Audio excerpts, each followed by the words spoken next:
मानोगे तो जीवन की एक सार्थकता सिद्ध होगी, एक आनंदता सिद्ध होगी।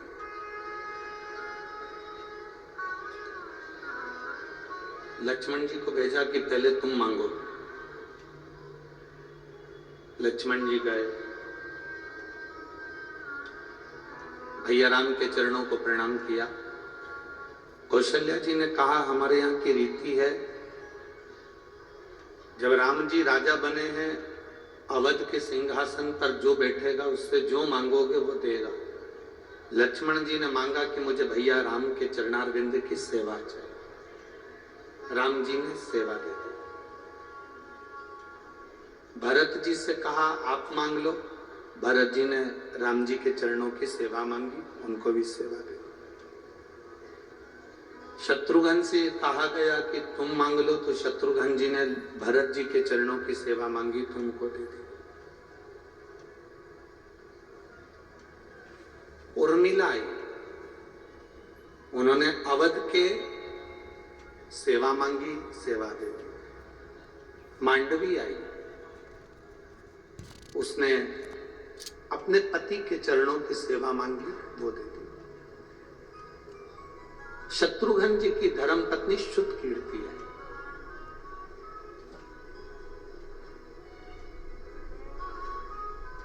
और शुद्ध कीर्ति ने राम जी से कहा कि भैया राम, मैं आपसे जो मांगूंगी आप वो मुझे दे दोगे?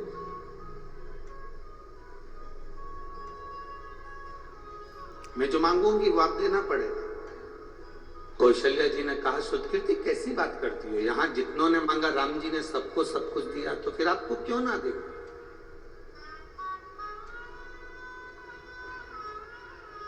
आपको मना थोड़ी ना है, आप मांगोगे आपको मिले, मांगो, आपको क्या चाहिए?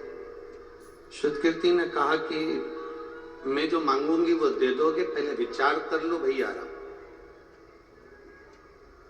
भैया राम, आप पहले विचार करो, जो मांगूंगी वो देना पड़ेगा। हाँ मांगो। शुद्ध कीर्ति ने फिर कहा, पक्का?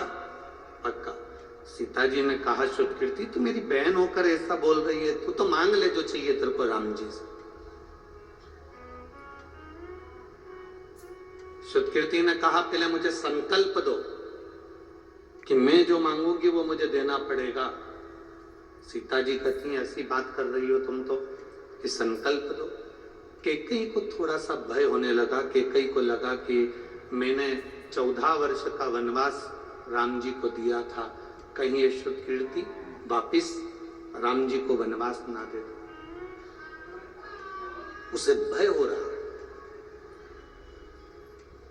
उसको भय उत्पन्न हो रहा।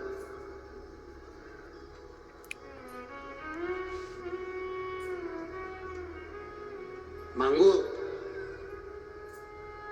भैया राम ने कहा, शुद्ध कीर्ति मैं वचन देता हूं तेरे को। शुद्ध कीर्ति मेरा वचन है तेरे को, मैं तुझे वचन देता हूं कि जो तू मांगेगी मैं तुझे दे दूंगा, मांग ले तुझे क्या चाहिए। शुद्ध कीर्ति कहती है, भैया राम से शुद्ध कीर्ति कह रही है राम जी से कि भैया मुझे केवल आपने जो वन में कपड़े पहने थे, वल्कल वस्त्र, वो वन के कपड़े मुझे दे दीजिए। राम जी ने पूछा, तू उस वल्कल वस्त्र का, उस वन के कपड़ों का, उस वनवासी वस्त्र का करेगी क्या? शुद्ध कीर्ति कहती है, जो राम अवध के राजा बनने वाले थे, समय के चक्र ने घुमाकर उनको 14 वर्ष के लिए वन भेज दिया है। घड़ी बांधना अपने हाथ में है, पर घड़ी का समय अपने हाथ में नहीं है। अच्छा और बुरा समय उस काल अधिपति महाकाल के हाथ।